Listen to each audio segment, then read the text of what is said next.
మీ దగ్గర బైబిల్ ఉన్నట్లయితే ఫిలిప్పీయులకు రాసిన పత్రిక 4వ అధ్యాయం. అపోస్తలుడైన పౌలు గారు రాసినటువంటి పత్రిక 4వ అధ్యాయం 8-9 వచనాలు నేను చదువుతాను. మీ అందరూ కూడా మీ బైబిల్లో చాలా జాగ్రత్తగా చూడండి. ఫిలిప్పీయులకు రాసిన పత్రిక 4వ అధ్యాయం 8-9 వచనాలు. మెట్టుకు సహోదరులారా, ఏ యోగ్యతలను మెప్పైనను ఉండిన యెడల, ఏవి సత్యమైనవో, ఏవి మాన్యమైనవో, ఏవి న్యాయమైనవో, ఏవి పవిత్రమైనవో, ఏవి రమ్యమైనవో, ఏవి ఖ్యాతి గలవో వాటి మీద ధ్యానం ఉంచుకొనుడి. మరియు మీరు నా వలన ఏవి నేర్చుకొని అంగీకరించుతారో, నా యందున్నట్టుగా ఏవి వింటిరో, ఏవి చూస్తురో అటు వాటిని చేయుడి. అప్పుడు సమాధానకర్తయగు దేవుడు మీకు తోడై ఉండును. చిన్న ప్రార్థన చేసుకున్నాం. కృప కలిగిన తండ్రి, దయ కలిగిన దేవా, మీకు వందనాలు, స్తోత్రాలు. ఈ ఉదయకాల సమయంలో వాక్యాన్ని పట్టుకునే సన్నిధిలోకి వస్తున్నాం తండ్రి. వాక్యంలో మీరు మాతో మాట్లాడండి, మమ్మల్ని బలపరచండి. ప్రభువా, నీ ఇష్టానుసారంగా మేము బ్రతకడానికి, ప్రభావ నేను మహిమపరిచేవారుగా, నేను గర్వపరిచేవారుగా మేము ఉండడానికి మాకు సహాయం దయచేయమంటూ వాక్యించిన కొన్ని మాతో మాట్లాడి మమ్మల్ని హెచ్చరించి బలపరచమంటూ యేసుక్రీస్తు నామములో ప్రార్థన చేస్తున్నాం తండ్రి. ఆమేన్. రైట్. ప్రియమైన దేవుని సంగమా, మనము మన జీవితంలో చేసే ప్రతి పని కూడా మన సంతోషం కోసం చేస్తాం. అవునా?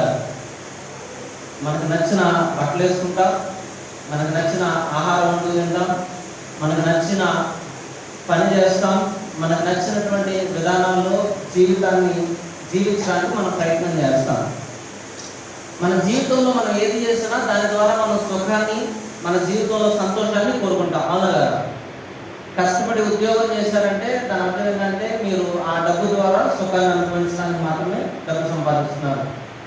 రైట్. మీరందరూ కూడా స్త్రీలు మీ నచ్చిన లిప్స్టిక్ వేసుకుంటారు, నచ్చిన ఇయర్ రింగ్స్ పెట్టుకుంటారు, కానీ మీకు నచ్చినవి చేస్తారు. అవునా కదా? ఎందుకు? అద్దం ముందు నుంచున్నప్పుడు మీకు మీరు అందంగా కనిపించాలి. అవునా కదా? రైట్. సో మన జీవితంలో మనం చేసే ప్రతి పని ద్వారా మనం సంతోషంగా ఉండాలి, మనం ఆనందంగా ఉండాలని కోరుకుంటాం. అవునా కదా? రైట్. అయితే మనము మన జీవితంలో ఆనందంగా ఉండాలి, సంతోషంగా ఉండాలి, మంచిదే, నేను కాదనట్లేదు. కాకపోతే మన జీవితంలో మన ఆనందం, మన సంతోషం కన్నా మించినటువంటి ఒక ప్రాముఖ్యమైనటువంటి పని మనందరి మీద కూడా ఉంది. ఏంటదంటే, ఈరోజు నా టాపిక్ ఏంటంటే దేవుణ్ణి మన జీవితాల ద్వారా సంతోష పెట్టడం. ఇంగ్లీష్లో అయితే satisfying God in my life. ఓకేనా? రైట్. నా మెయిన్ ఐడియా ఏంటంటే ఈరోజు విశ్వాసి తన జీవితంలో అన్ని విషయాల్లో దేవుణ్ణి సంతోష పెట్టేవాడుగాను, దేవుణ్ణి సంతోషపెట్టేవాడుగాను మనం ఉండాలి. నా మెయిన్ ఐడియా ఏంటంటే విశ్వాసి తన జీవితంలో అన్ని విషయాల్లో దేవుణ్ణి సంతోష పెట్టేవాడుగా తాను ఉండాలి. రైట్. మనందరి జీవితాల్లో మన సంతోషం కోసం, మన ఆనందం కోసం మనం ఏది చేస్తున్నా పర్వాలేదు, కానీ మనం ప్రాముఖ్యంగా దేవుణ్ణి సంతోషపరిచేవారిగా ఉన్నామా లేదా అనేది ప్రాముఖ్యమైనటువంటి విషయం. అయితే ఈ ఫిలిప్పీయులకు రాసిన పత్రిక పరిచయం మనం తెలుసుకుందాం. ఈ పత్రికను అపోస్తలుడైన పౌలు గారు చెరసాలలో నుంచి రాయడం జరిగింది. దీన్ని చెరసాల పత్రిక అంటారు, ప్రెజెంట్ ఎపిస్టల్ అని చెప్పేసి అంటారు. అయితే ఈ ప్రెజెంట్ ఎపిస్టల్లో ఫిలిప్పి సంఘానికి రాస్తూ, ఫిలిప్పిలో ఉన్నటువంటి సంఘానికి రాస్తూ అపోస్తలుడైన పౌలు గారు కొన్ని ప్రాముఖ్యమైనటువంటి విషయాలు తెలియజేస్తున్నారు. మొట్టమొదటి ప్రాముఖ్యమైన విషయం ఏంటంటే దేవుడు యేసుక్రీస్తు సర్వోన్నతుడు అన్నటువంటి విషయాన్ని ఆయన స్పష్టం చేస్తున్నాడు. వాక్యం చదువుతూ 2వ అధ్యాయం 7వ వచనం నుంచి చదవండి. గట్టిగా అందరికి వినిపించేటట్టు చదవండి.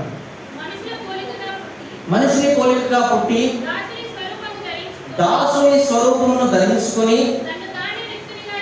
తను తానే రిక్తునిగా చేసుకొనెను. మరియు ఆయన ఆకారమందు మనుషుడుగా కనబడి మరణము పొందనంతగా, అనగా శిలువ మరణము పొందనంతగా విధేయత చూపిన వాడే తను తాను తగ్గించుకొనెను. అందుచేత పరలోకమందున్న వారిలోనే గాని, భూమి మీద ఉన్న వారిలోనే గాని, భూమి కింద ఉన్న వారిలోనే గాని ప్రతి మోకాలు యేసు నామములో వంగునట్లును, ప్రతి వాని నాలుకయు తండ్రి అయిన దేవుని మహిమార్థమై యేసుక్రీస్తును ప్రభువును ఒప్పుకున్నట్లును, దేవుడు ఆయనను అధికముగా హెచ్చించి ప్రతి నామమునకు పై నామమును ఆయనకు అనుగ్రహించును. సో పౌలు యొక్క ఉద్దేశం ఏంటంటే, మొట్టమొదటి ఉద్దేశం యేసుక్రీస్తు సర్వోన్నతుడు. యేసుక్రీస్తు సర్వోన్నతుడు. ఆ విషయాన్ని ఫిలిప్పీ సంఘానికి తెలియజేయాలనుకున్నాడు. అయితే మొదటి విషయం. రెండో విషయం ఏంటంటే 3వ అధ్యాయం 2వ వచనం చదవండి. కుక్కల విషయమై జాగ్రత్తగా ఉండు, దుష్టులైన పనివారి విషయమై జాగ్రత్తగా ఉండు, ఈ చేదను ఆచరించు వారి విషయమై జాగ్రత్తగా ఉండండి. సో రెండవ విషయం ఏంటంటే, అపోస్తలుడైన పౌలు ఫిలిప్పీ సంఘానికి తెలియజేయాలనేది అబద్ధ బోధకుల విషయమై జాగ్రత్తగా ఉండండి. ఏంటన్నది? అబద్ధ బోధకుల విషయమై జాగ్రత్తగా ఉండండి. వినండి ప్రియమైన దేవుని సంఘమా, సంఘం ప్రారంభించిన నాటి నుంచి నేటి వరకు ఎదుర్కొన్నటువంటి ఒక పెద్ద ప్రమాదం ఏంటంటే అబద్ధ బోధ. రైట్? ఈ రోజున ఆ రోజున సంఘానికి ఉన్నటువంటి ఏకైక సమస్య ఏంటంటే అబద్ధ బోధ. ఏమండి, ఈ రోజున వీధికి ఒక సంఘం ఏర్పడింది, ఈ రోజున గ్రామానికి ఒక సంఘం ఏర్పడింది. కొన్ని వేల మంది పాస్టర్లు వాళ్ళందరికీ వాళ్ళే పాస్టర్లను చెప్పుకొనొచ్చు అబద్ధ బోధన జరిగిస్తూ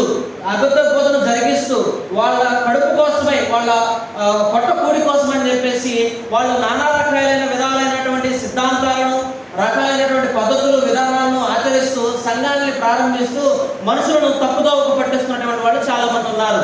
అయితే ఆ రోజున అపోస్తలుడైన పౌలు గారు సంఘాన్ని హెచ్చరించాడు. ఏమనంటే అబద్ధ బోధకుల విషయమై జాగ్రత్తగా ఉండండి. నేనైతే సంస్కారంతో అబద్ధ బోధకులు అన్నాను, కానీ అపోస్తలుడైన పౌలు ఏమన్నాడంటే కుక్కల విషయమై జాగ్రత్తగా ఉండండి. అపోస్తలుడైన పౌలు కుక్కతో పోల్చాడు అబద్ధ బోధకులు. ఎందుకని తెలుసా? యోధా సామ్రాజ్యంలో యోధా మత మత ఆచారం ప్రకారం, సాంప్రదాయం ప్రకారం కుక్క అనేది ఒక హీనమైనటువంటి జంతువు, అసహించుకునేటువంటి జంతువు అన్నమాట. అయితే అబద్ధ బోధకులు అపోస్తలుడైన పౌలు అంతగా అసహించుకున్నాడు. ప్రియమైన దేవుని సంఘమా, ఇక్కడ కూర్చున్న మనమందరం కూడా, మీరు యూట్యూబ్లో వాక్యం విన్నా, మీరు టీవీలో వాక్యం విన్నా, అబద్ధ బోధకుల మాటలు చాలా జాగ్రత్తగా ఉండాలి. రైట్? ఎవరైనా మీకు 24 గంటలు మీరు దీవించబడతారు, మీరు ఆశీర్వదించబడతారంటే వారి బోధ వినొద్దండి. రైట్? మీరు ఏ పని చేసినా మీకు ఆశీర్వాదాలు వస్తాయి, మీరు ఏ పని చేసినా దీవెనలు వస్తాయంటే వారి మాటలు వినొద్దండి. సో అబద్ధ బోధకుల విషయమై ఆ రోజున ఆ సంఘం జాగ్రత్తగా ఉండాలి. ఈ రోజున వాషినాక తెలుగు బిబ్లికల్ బ్యాప్టిస్ట్ చర్చ్ కూడా చాలా జాగ్రత్తగా ఉండాలి. అబద్ధ బోధకుల విషయమై చాలా జాగ్రత్తగా ఉండాలి. యేసుక్రీస్తును తప్పుగా ప్రకటించేవారు, వాక్యాన్ని వాక్యంగా కాకుండా వేరే విధంగా బోధించే వారి విషయమై చాలా జాగ్రత్తగా ఉండాలి. ఏమండి, మన సంఘంలో ఉన్నటువంటి ఓపెన్ ఛాలెంజ్ ఏంటంటే, ఒకవేళ నేను తప్పు చెప్పినా, ఒకవేళ ప్రెసిడెంట్ సార్ చెప్పినా, ఒకవేళ కిషన్ సార్ తప్పు చెప్పినా, మీరు వాక్యాన్ని తీసుకొచ్చి మా ముందుకు తీసుకొచ్చి పలానా విషయం వాక్యానుసారంగా లేదని మాట్లాడే స్వేచ్ఛ మీకు ఉంది. ఇంకొక విషయం ఏంటంటే, మీరు యూట్యూబ్లో టీవీలో ఉన్నప్పుడు వాళ్ళ వ్యక్తిగత సాక్ష్యాన్ని చూడండి. వాళ్ళ వ్యక్తిగత జీవితం ఏ విధంగా ఉంది, వాళ్ళ కుటుంబ జీవితం ఏ విధంగా ఉంది, వాళ్ళ సంఘ జీవితం ఏ విధంగా ఉందో మీరు చూసి వినాలి వాళ్ళ వాక్యాన్ని. సో అబద్ధ బోధకుల విషయమే జాగ్రత్తగా ఉండాలి. తర్వాత ఇంకొక సమస్య, 4వ వచనం, 4వ అధ్యాయం 2వ వచనం, 4వ అధ్యాయం 2వ వచనం.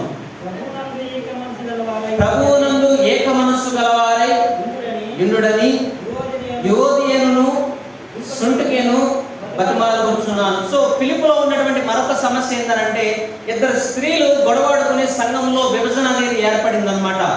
ఈ యువోదియ సుంటుకే అనేటువంటి వాళ్ళు ఇద్దరి మధ్య గొడవ వచ్చి, ఆ గొడవతో ఏం జరిగిందంటే సంఘం అందరూ కూడా, ఒక తెగవారందరూ కూడా యువోదియ వైపు, మరొక తెగవారందరూ కూడా సుంటుకే వైపు వెళ్ళిపోయారు. ఇప్పుడు సంఘం ఏమైందంటే 2 భాగాలుగా అయిపోయింది. అపోస్తలుడైన పౌలు గారు అన్నారు కదా, ఏమనంటే మీరు ఇద్దరు కూడా ప్రభువునందు బ్రతిమాలుకున్నారు, మీరిద్దరు కూడా ఐక్యంగా ఉండండి, సంఘ సమానత్వాన్ని మీరు పాటించండి, సంఘంలో ఐక్యంగా జీవించండి, సంఘంలో ఒకరినొకరు ప్రేమించుకోండి అని చెప్పేసి అపోస్తలుడైన పౌలు ఫిలిప్పీకి ఈ సంఘానికి పత్రికను రాయడం జరిగింది. రైట్? ఇది సంఘానికి రాసినటువంటి పత్రిక యొక్క ముఖ్య ఉద్దేశాలు. అయితే ఈ రోజున మనం చదువుకున్నటువంటి వాక్యంలోంచి కొన్ని విషయాలు మనం తెలుసుకోవడానికి ప్రయత్నం చేద్దాం. అపోస్తలుడైన పౌలు జీవితంలో ఆయనకున్నటువంటి ప్రాముఖ్యమైన ఉద్దేశం, నా జీవితం ద్వారా నేను దేవుణ్ణి సంతోషపరచాలి. నా మాటకు జాగ్రత్తగా ఉండండి, వాక్యం ఏం లేదు, చూడండి, నా వైపు చూడండి. పౌలు యొక్క ఉద్దేశం ఏంటంటే, నా జీవితం ద్వారా నేను దేవుణ్ణి మహిమపరచాలి. అదే ఆయన ఉద్దేశం అన్నమాట. ఆయన పరిచయ సాక్ష్యాన్ని మీకు చూపిస్తాను, చూడండి. 2వ కొరింథీయులకు రాసిన పత్రిక, ఇప్పుడు బైబిల్లో చూడండి, 2వ కొరింథీయులకు రాసిన పత్రిక 11వ అధ్యాయం 23వ వచనం. ఇది అపోస్తలుడైన పౌలు యొక్క పరిచర్య సాక్ష్యం అన్నమాట. వారు క్రీస్తు పరిచారకుల వెర్రివాని వలె మాట్లాడుతున్నాను, నేను మరి ఎక్కువగా క్రీస్తుకు పరిచారకుడును. ఇప్పటి నుంచి జాగ్రత్తగా వినండి. మరి విశేషముగా ప్రయాసపడితిని, అనేక మారులు మరి విశేషముగా ప్రయాసపడితిని, మరి అనేక పర్యాయములు చెరసాలలో ఉంటిని, అపరిమితముగా దెబ్బలు తింటిని, అనేక మారులు ప్రాణాపాయములో ఉంటిని. వినండి జాగ్రత్తగా ప్రియమైన దేవుని సంగమా, ఆయన పడినటువంటి ప్రయాసను మనం చూసినట్లయితే అనేక పర్యాయములు జైల్లో ఉన్నాడంట. దేనికోసం జైల్లో ఉన్నాడని? ఆయన ఏమైనా మర్డర్ చేశాడా? ఆయన ఏమైనా వ్యభిచారం చేశాడా? ఆయన ఏమైనా దొంగతనం చేశాడా? ఎందుకు జైల్లో పెట్టారు పౌలు గారిని? రోమా సామ్రాజ్యంలో స్వేచ్ఛగా సువార్తను ప్రకటిస్తున్నాడని ఆ రోమా చక్రవర్తికి ఆ మాట నచ్చగా ఏం చేశాడంటే తీసుకెళ్లి అన్యాయంగా పౌలు గారిని జైల్లో పెట్టాడు. సో అన్యాయంగా శిక్షను అనుభవిస్తున్నాడు. తర్వాత అనేక అపరిమితముగా దెబ్బలు తింటిని. ఏమండి, ఆయన చాలా మంది కొట్టారంట. ఎట్లా కొట్టారంటే మన కింద వచనాల్లో చదివినట్లయితే యూదుల చేత 5 మార్లు 1 తక్కువ 40 దెబ్బలు తింటిని. ఏమండి, ఇది యూద ఫిలాసఫీ అనమాట. వాళ్ళు 39 దెబ్బలు కొట్టడం. ఆ 39 దెబ్బలు ఎన్నిసార్లు తిన్నాడంట? 5 సార్లు తిన్నాడంట. ఇప్పుడు ఆయన దెబ్బలు తినడానికి గల కారణం ఏంటంటారు? చెప్పండి, మీరు మాట్లాడండి. ఆయన ఎందుకు దెబ్బలు తిన్నాడు? సువార్తను ప్రకటిస్తున్నాడని. రైట్, ఏకైక కారణం ఏంటంటే సువార్తను ప్రకటిస్తున్నాడు. తర్వాత మాటను చూడండి. అనేక మారులు ప్రాణాపాయంలో ఉంటుంది. అంటే ఏ విధంగా ప్రాణాపాయంలో ఉన్నాడంటే ఆయన మనం చూసినట్లయితే 3 మార్లు బెత్తముతో కొట్టబడితిని, ఒకసారి రాళ్లతో కొట్టబడితిని. తెస్సలోనికలో పరిచయం చేయడానికి వెళ్ళినప్పుడు తెస్సలోనికలో ఉన్నటువంటి తెస్సలోనిక గ్రామస్తులందరూ కూడా పౌలు మీద రాళ్ళు విసిరారు. తర్వాత 3 మార్లు ఓడ పగిలి శ్రమ పడితిని, ఒక రాత్రింబగలు సముద్రంలో గడిపితిని, అనేక పర్యాయములు ప్రయాణములలోను, నదుల వలనైన ఆపదల్లోను, దొంగల వలనైన ఆపదల్లోను, నా స్వప్రజల వలనైన ఆపదల్లోను, అన్ని జనుల వలనైన ఆపదల్లోను, పట్టణంలో ఆపదల్లోను, అరణ్యములో ఆపదలోను, సముద్రంలో ఆపదలోను, కపట సహోదరుడనే ఆపదల్లో ఇంటిని ప్రయాసముతోను కష్టముతోను, తరచుగా జాగారములతోను, ఆకలి దప్పులతోను, తరచుగా ఉపవాసముతోను, చలితోను, దిగంబరత్వంతోను ఉంటిని. ఇంకనూ చెప్పవలసినవి. ఇన్ని బాధలు, ఇన్ని కష్టాలు, ఇన్ని సమస్యలు ఎందుకు అపోజిట్ పౌలు గారు భరిస్తున్నాడో తెలుసా? ఎందుకంటే నా జీవితం ద్వారా నేను దేవుణ్ణి సంతోషపరచాలి. రైట్, నా జీవితం ద్వారా నేను యేసుక్రీస్తుని పరిపూర్ణంగా సంతోషపరచాలి. అంటే నా జీవితానికి ఉన్నటువంటి ఉద్దేశం, నా జీవితానికి ఉన్నటువంటి లక్ష్యం ఏంటంటే నా జీవితం ద్వారా యేసుక్రీస్తు సంతోషపడాలి. He must be satisfied with my life అనేది అపోజిట్ పౌలు మోటివ్. ఆ మాట ఆయన బోధించాడు. 1 తెస్సలోనికీ రాసిన పత్రిక 4వ అధ్యాయం చదవండి, మొదటి వచనం. మెట్టుకు సహోదరులారా, ఆజ్ఞ ఏంటంటే 2వ వచనం, దేవుణ్ణి సంతోషపరచవలనని మాలను నేర్చుకున్న ప్రకారము మీరును నడుచుకున్నారు. సో పౌలు యొక్క ఉద్దేశం ఏంటంటే నేను నా జీవితం ద్వారా యేసుక్రీస్తుని సంతోషపరచాలి. రైట్, ఒకవేళ ఈ రోజు అపోజిట్ పౌలు గారు బతుకుంటే కట్ట మనం ఇలా అనుకుందాం, ఆయన తీసుకెళ్లి మనం కుర్ల బస్ స్టాండ్ లో వదిలేద్దాం. ఆయన ఏం చేస్తారో తెలుసా? అక్కడ ఉన్నటువంటి పోలీస్ గార్డులకి, అక్కడ ఉన్నటువంటి ప్రయాణికులకి అందరికీ కూడా నోరు తెరిచి గట్టిగా సువార్త చెప్తాడు. ఒకవేళ అపోజిట్ పౌలు గారిని తీసుకెళ్లి ఆ వాషినాక కింద ఆ రోడ్లో వదిలిపెట్టేద్దాం. ఏం చేస్తారో తెలుసా? ఆ రోడ్డు మీద నడుచుకుంటూ అందరికీ సువార్త చెప్పుకుంటూ వెళ్ళిపోతాడు. ఒకవేళ అపోజిట్ పౌలు గారిని ఒక ఛాయ్ కొట్టులోకి తీసుకెళ్లి విడిచిపెడదాం. అక్కడ ఏం చేస్తారో తెలుసా? సువార్త చెప్తాడు. ఒకవేళ మీరు తీసుకెళ్లి రెస్టారెంట్ వదిలిపెట్టారు అనుకోండి, అక్కడ కూడా ఆయన సువార్త చెప్తారు. సో మీరు ఆయన ఎక్కడికి తీసుకెళ్ళినా ఆయన నోట్లోంచి వచ్చేటువంటి పదాలు ఏమైనా ఉన్నాయంటే అవి కేవలం సువార్త మాటలే. ఏంటండి? అందుకనే కదా చాలా మంది ఖైదీలు మారారు, అందుకనే కదా చాలా చక్రవర్తులు మారారు, అందుకనే కదా ఆయన పరిచర్య ద్వారా చాలా మంది నాయకులు, అధిపతులు, ప్రభుత్వంలో ఉన్నటువంటి ప్రధానులు మారారు అపోజిట్ పౌలు పరిచర్య ద్వారా. సో ఆయన జీవితంలో ఆయనకు ఉన్నటువంటి ఉద్దేశం ఏంటంటే నా జీవితం ద్వారా యేసుక్రీస్తు సంతోషపడాలి. I need to satisfy God in my life in every activity. That is his motive. Right? ఇప్పుడు అందుకనే మాట రాస్తున్నాడు. ఏమనంటే ఇప్పుడు చదువుకుందాం వాక్యాన్ని. ఫిలిప్పీయులకు రాసిన పత్రిక 4వ అధ్యాయం 8వ వచనం. మెట్టుకు సహోదరులారా. రైట్, సో అపోజిట్ పౌలు గారు తన చెప్పాలనుకున్నటువంటి మాటలన్నీ కూడా ఆయన చెప్పేసి ఆయన ఆఖరిగా చెప్తున్నాడు అన్నమాట. ఏమనంటే మెట్టుకు సహోదరులారా, ఏ యోగ్యత అయినను మెప్పైనను ఉండిన ఎడల ఏవి సత్యమైనవు. ఈ మాటలు అపోస్తలుడైన పౌలు గారు ఎవరితో మాట్లాడుతున్నారంటే విశ్వాసులైన మనందరితోనూ మాట్లాడుతున్నాడు. విశ్వాసులైన మనందరితో కూడా మాట్లాడుతూ ఆయన అన్నాడు కదా, ఏమనంటే మొట్టమొదటిగా ఏవి సత్యమైనవో. ప్రేమైన దేవుని సంగమా, ఈ సత్యం అనే క్యారెక్టర్ ఎక్కడి నుంచి వచ్చిందంటే యేసుక్రీస్తు దగ్గర నుంచి రావడం జరిగింది. రైట్, మనం చదువుకున్నటువంటి లేఖన భాగంలో ఉంది ఆయన సత్యవంతుడు, ఆయన వాక్యం సత్యం, ఆయన సత్యవంతుడు. ఇప్పుడు యేసుక్రీస్తు సత్యవంతుడైనప్పుడు ఆయన బిడ్డలు ఏమై ఉండాలి? చెప్పండి ఏమై ఉండాలి? ఆయన బిడ్డలు సత్యవంతులు అయి ఉండాలి, ఆబ్వియస్లీ కదా. సో మనమందరం కూడా ఏమై ఉండాలంట? చెప్పండి, మనమందరం కూడా ఏమై ఉండాలంట? సత్యవంతులమై ఉండాలి. రైట్, మన వ్యక్తిత్వంలోను, మన స్వభావంలోను, మన ప్రవర్తనలోను, మన మాటలోను, మన చూపులోను, మన జీవితంలో మనం సత్యాన్ని ప్రకటించేవారిగా, సత్యాన్ని అనుసరించి జీవించేవారిగా మనమందరం కూడాను ఉండాలి. రైట్, ఎక్కడ కూడా అబద్ధానికి మన జీవితంలో చోటు లేదు. అదే అన్నాడు కదా, మనమందరం కూడా సత్యాన్ని కలిగి ఉండాలి. అది మొదటి విషయం. రెండో విషయాన్ని చూద్దాము. ఏవి న్యాయమైనవో. ఏమండి? రెండవది ఏవి మాన్యమైనవో. మాన్యమైనవో అంటే ఇంగ్లీష్లో ఆనరబుల్ అని రాస్తుంది. అంటే ఏంటంటే గౌరవపూర్వకమైనవో. ఏవి మన జీవితంలో, ఏమంటే మన జీవితాలు యేసుక్రీస్తు రక్తం చేత కొనబడినాయండి. అంటే మన జీవితాలు యేసుక్రీస్తు రక్తం చేత కొనబడి, సో అల్లరిచల్లరగా జీవించడానికి, ఏమంటే ఇష్టం వచ్చిన పనులు చేయడానికి, ఇష్టం వచ్చిన పనికిమాలిన జీవితాన్ని జీవించడానికి మనకు అధికారం లేదు. మన జీవితం మీద, మన జీవితాన్ని ఒక ఆయన కొన్నాడు, మన జీవితాన్ని ఒక ఆయన విమోచించాడు, మన జీవితంలో ఉన్నటువంటి పాపాలను ఒక ఆయన క్షమించాడు. సో మన జీవితం మన సొంతం కాదు, మన జీవితం యేసుక్రీస్తు సొంతం. అందుకనే మనం జీవించే జీవితం గౌరవపూర్వకంగా ఉండాలి. మనం సమాజంలోకి వెళ్ళి నిలబడి మాట్లాడుతున్నామంటే మన మాటలు నలుగురు గౌరవించేదిగా ఉండాలి, మన ప్రవర్తన గౌరవపూర్వకంగా ఉండాలి, మన జీవితం గౌరవపూర్వకంగా ఉండాలి, మన కుటుంబం గౌరవపూర్వకంగా ఉండాలి, ఇంకా చెప్పొస్తే మన సంఘం గౌరవపూర్వకంగా ఉండాలి. ఇతరులు మన సంఘాన్ని, మన జీవితాన్ని, మన కుటుంబాన్ని గౌరవించేదిగా ఉండాలి. మన ప్రవర్తనే కానీ, మన చూపే కానీ, మన నడవడికే కానీ, మన వ్యక్తిత్వమే కానీ మనం గౌరవపూర్వకమైనటువంటి జీవితాన్ని జీవించాలి. ఈరోజున క్రైస్తవులకు వాల్యూ లేకపోవడానికి గల కారణం ఏంటో తెలుసా? క్రైస్తవులను పిలువబడుతున్న వారు చేసే అల్లరిచిల్లర పనుల వల్ల క్రైస్తవులకు గౌరవం లేకుండా అవుతుంది. ఒకడేమో బిస్లరీ కోట కొట్టుకుని అందరిని కింద పడేస్తాడు, ఇంకోడేమో భాషలు మాట్లాడుతూ, ఇంకోడేమో ఇంకోటి చేస్తాడు. ఇలా నానా రకాలైనటువంటి పద్ధతులు, నానా రకాలైనటువంటి జీవిత విధానాలను తీసుకొచ్చేసి క్రైస్తత్వానికి భ్రష్టు పట్టించి క్రైస్తవ సమాజాన్ని ఈ రోజున చాలా మంది పాడు చేస్తున్నారు. చాలా మంది ముందు విలువ అనేది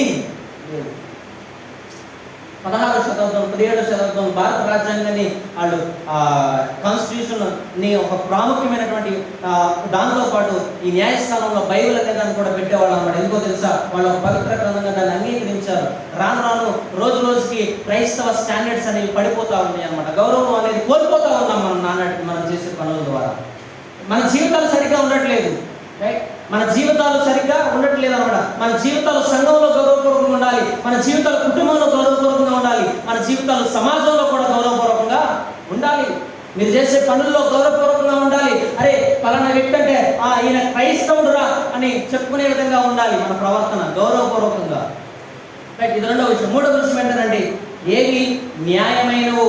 రైట్, మన దేవుడు న్యాయవంతుడు, ఆయన బిడ్డలు కూడా ఆయన న్యాయవంతులుగా ఉంచాలని చెప్పేసి, ఏమండి మన జీవితాల్లో పనులు చేస్తున్నటువంటి మీరందరూ ఎక్కడా కూడా అన్యాయానికి కానీ, అక్రమం కానీ పాల్పడడానికి, ఏ విషయంలో కూడా మోసపు మాటలు మాట్లాడడానికి కానీ, లంచం తీసుకోవడానికి కానీ, మోసపూరితమైన జీవితాన్ని జీవించడానికి కానీ, అబద్ధపు జీవితాన్ని జీవించడానికి కానీ మనకి అధికారం లేదు. మన దేవుడు న్యాయవంతుడు, మనం కూడా ఆయన బిడ్డలుగా న్యాయవంతులుగా బ్రతకాలి.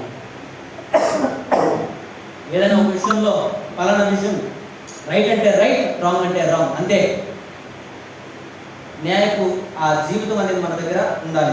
తర్వాత ఇంకొక మాట ప్రెసిడెంట్ పౌలు అన్నాడు, ఏవి పవిత్రమైనవు. ఏవి పవిత్రమైన అంటే దాని అర్థం ఏంటంటే మన నైతిక, మన భౌతిక, మన విలువలు, ఎథికల్ మోరల్ వాల్యూస్ అనేది మనం కలిగి ఉండాలండి. We need to have ethical, moral, Christian life in the society. మన జీవితంలో మనము నైతిక విలువలను కలిగి ఉండేటువంటి వారిగా ఉండాలి. లోకం ఎలా ప్రవర్తిస్తే అలా మనం ప్రవర్తించకూడదు. లోకం ఎలా మాట్లాడితే అలా మాట్లాడకూడదు. లోకం ఏ విధంగా జీవిస్తే ఆ విధంగా మనం జీవించకూడదు. మనకంటూ మన జీవితంలో వ్యక్తిగతంగా కొన్ని నైతిక విలువలు ఉండాలండి. కొన్ని నైతిక విలువలు ఉండాలి. క్రైస్తవులు బ్రతుకుతున్నామంటే ఏమండి, మన తోటి సహోదరులైనటువంటి మనం ట్రైన్లో ప్రయాణం చేస్తున్నప్పుడు టికెట్ తీసుకుని ప్రయాణం చేయాలి. ఏమండి, దొంగ ప్రయాణం చేయకూడదు, టికెట్ తీసుకుని ప్రయాణం చేయాలి. అది మోరల్ స్టాండర్డ్ లైఫ్. అదే ఆటో మనం తీసుకెళ్తున్నప్పుడు మనం ఆయన గౌరవించి మాట్లాడేదిగా ఉండాలి. నైతిక విలువలు ఉండాలి. నైతిక విలువలు అనేది మన జీవితంలో ఉండాలి. పవిత్రమైనటువంటి జీవితం, సక్రమంగా న్యాయబద్ధమైనటువంటి జీవితాన్ని మనం జీవించాలి. అటువంటి జీవితాన్ని మనం జీవించాలి. తర్వాత అన్నాడు కదా పౌలు గారు ఏమనంటే, ఏవి రమ్యమైనవో, అంటే ఇతరులను సంతోషపెట్టేదిగా, ఇతరులను మన జీవితాల్లో మన సహవాసాన్ని కోరుకునేదిగా, ఇతరుల జీవితాల్లో మనము సంతోషాన్ని నింపి ఇతరులు మన సహవాసాన్ని కోరుకునే విధంగా మన జీవితం ఉండాలి. రమ్యమైనటువంటి జీవితం అంటే విలువైనటువంటి జీవితం మన దగ్గర ఉండాలి. ఈరోజు నేను మిమ్మల్ని అడుగుతున్నాను, ఎంతమంది నిజంగా మీ సహవాసాన్ని కోరుకున్నారు? ఎంతమంది నిజంగా మీ స్నేహాన్ని కోరుకుంటున్నారు? ఎంతమంది నిజంగా మీ ప్రేమను కోరుకున్నారు? ఎంతమంది? ఆలోచించాలి.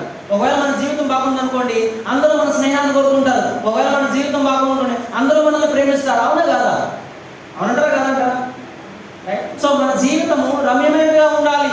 ఇతరులు మన జీవితాన్ని బట్టి సంతోషించేదిగాను, మన జీవితాన్ని బట్టి మంచి సాక్ష్యం ఇచ్చేదిగాను మన జీవితం అనేది ఉండాలి. తర్వాత ఆఖరికి అంటున్నాడు కదా ఏమనంటే, ఏవి ఖ్యాతి కలిగినవు, మంచి పేరు, ప్రఖ్యాతి, ఉన్నతమైన, శ్రేష్టమైన, విలువైన జీవితాన్ని మనము ఈ భూలోకములో కలిగి ఉండడం. క్రైస్తవులు అంటే ఒక డిగ్నిటీ ఉండాలండి. క్రైస్తవులు అంటే ఒక మంచి పొజిషన్ అనేది ఉండాలి. మనకు ఆ స్టాండర్డ్స్ అనేది ఉండాలి. లైఫ్లో స్టాండర్డ్స్ అనేది ఉండాలి. ఏదైనా ఒక కంపెనీలో మీరు జాయిన్ అయినప్పుడు ఆ కంపెనీకి కొన్ని రూల్స్ ఉంటాయి, కొన్ని డ్రెస్ సెట్టింగ్స్ ఉంటాయి. ఆ బట్టలు వేసుకుని వెళ్ళాలి, వేరే బట్టలు వేసుకోవడానికి కుదరదు. కొన్ని టైమింగ్స్ ఉంటాయి, ఆ టైమింగ్స్లోనే చేయాల్సిన పనులు చేయాలి. కొన్ని పద్ధతులు, కొన్ని విధానాలు అనేవి ఉంటాయి. అదేవిధంగా క్రైస్తవుల్లో బ్రతుకుతున్నటువంటి మనం కూడా మన జీవితంలో ఒక స్టాండర్డ్స్ అనేది ఉండాలి, ఒక డిగ్నిటీ అనేది మనం మెయింటైన్ చేయాలి. ఆలోచనగా ప్రవర్తించడం, ఏమండి, కోపపడడం, గర్వపడడం, అహంకారం, ద్వేషించడం, మోసం చేయడం, కలహాలు, కుట్రలు, విభేదాలు, ఇతరులను చిన్నచూపు చూడటం. క్రైస్తవుల జీవితం నానాటికి క్షీణించిపోయి మనం నానాటికి తగ్గిపోయేటువంటి వారిగా ఉన్నాం. అపోస్తలుడైన పౌలు అన్నారు, ఒకవేళ మీరు దేవుని సంతోష పెట్టాలనుకుంటున్నారా, ఒకవేళ మీ జీవితంలో మీరు దేవుని మహిమపరచాలనుకుంటున్నారా, మీరు చేయాల్సిన పని ఏంటంటే, ఏవి సత్యమైనవో, ఏవి మాన్యమైనవో, ఏవి న్యాయమైనవో, ఏవి పవిత్రమైనవో, ఏవి రమ్యమైనవో, ఏవి ఖ్యాతి గలవో వాటి మీద ధ్యానం ఉంచుకోనండి. Concentrate on those things. వాటి మీద ధ్యానం ఉంచండి. మీరు ఉదయాన్నే లేచిన తర్వాత మీరు చేసినటువంటి ప్రార్థన ఏంటంటే, ప్రభువా ఈ రోజున నేను నా జీవితంలో నిన్ను సంతోషపరిచేవాడిగా ఉండాలి అని మనం ప్రార్థన చేయాలి. తర్వాత మనం చేసే ప్రతి పనిలోనూ, అది ఉద్యోగమే కానివ్వండి, స్కూలే కానివ్వండి, చదువే కానివ్వండి, ఎగ్జామే కానివ్వండి, అది ఇంట్లో ఉండడమే కానివ్వండి, అది ఏదైనా సరే, నేను దైవికంగా ఆలోచిస్తున్నానా, నేను దైవికంగా మాట్లాడుతున్నానా, నేను దైవికంగా ప్రవర్తిస్తున్నానా, నేను వాక్యానుసారంగా ఆలోచిస్తున్నానా, నేను వాక్యానుసారంగా మాట్లాడుతున్నానా, నేను వాక్యానుసారంగా జీవిస్తున్నానా, నేను ఆత్మీయంగా మాట్లాడుతున్నానా, నేను ఆత్మీయంగా ఆలోచిస్తున్నానా, నేను ఆత్మీయంగా జీవిస్తున్నానా లేదా అనే విషయాల్ని మనం ప్రతిరోజు పరిశీలన చేసుకోవాలి.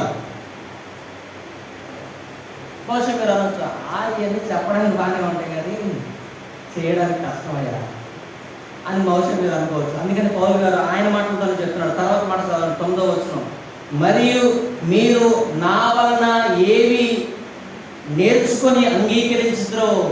ఏం చెప్తున్నాడు పౌలు గారు? ఇదిగో ఇవన్నీ కూడా నా దగ్గర ఉన్నాయి, నా జీవితంలో నేను చూపించా మీకు. మీరు నా వలన, ఈయన ఎవరి ఉదాహరణ చెప్పట్లేదు, ఈయన తన సొంత ఉదాహరణ చెప్తున్నాడు అన్నమాట పౌలు గారు. ఏమనంటే, మరియు మీరు నా వలన ఏవి నేర్చుకొని అంగీకరించుద్రో, నా ఎందున్నట్టుగా ఏవి వింటురో, ఏవి చూచిద్రో అట్టి వాటిని చేయండి. నేను ఏదైతే చేయట్లేదో దాన్ని మీకు చెప్పట్లేదు, నేను ఏదైతే చేశానో అది మీకు చెప్తున్నాను.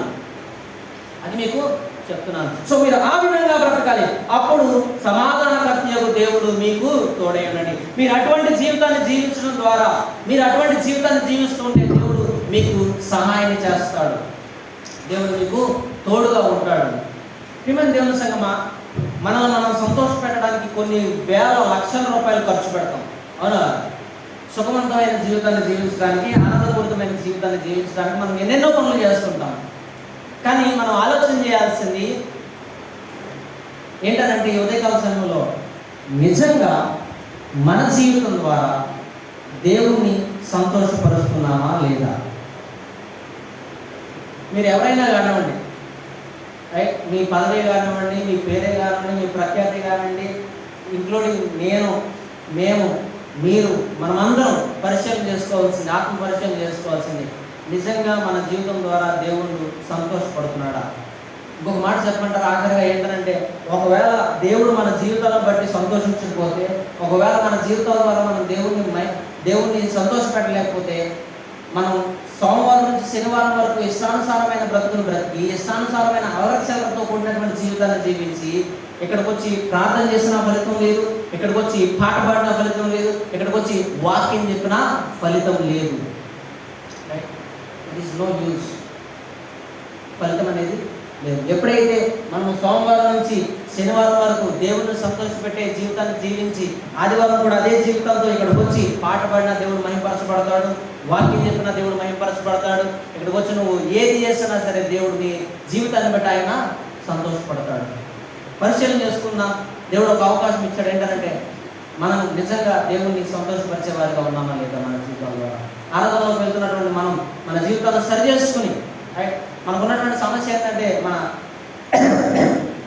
మన సమాజంలో మనకున్నటువంటి సమస్య ఏంటంటే, తెలుగు వాళ్ళకి మనం ఎప్పుడు మన సమస్యలు చూడడం, మన తప్పులు చూడడం, మన పాపాలు చూడడం, వాళ్ళు అందరి గురించి చూస్తాం కానీ మన గురించి మనం పట్టించుకోం. సో మనల్ని మనం పరిశీలన చేసుకుందాం, మనల్ని మనం తీర్పు తీసుకుందాం. నిజంగా నా జీవితం దేవుడి దృష్టిలో అంగీకారంగా నా జీవితం ద్వారా దేవుడు పరచబడుతున్నాడా లేదా అనే విషయాన్ని మనం ధ్యానం చేద్దాం.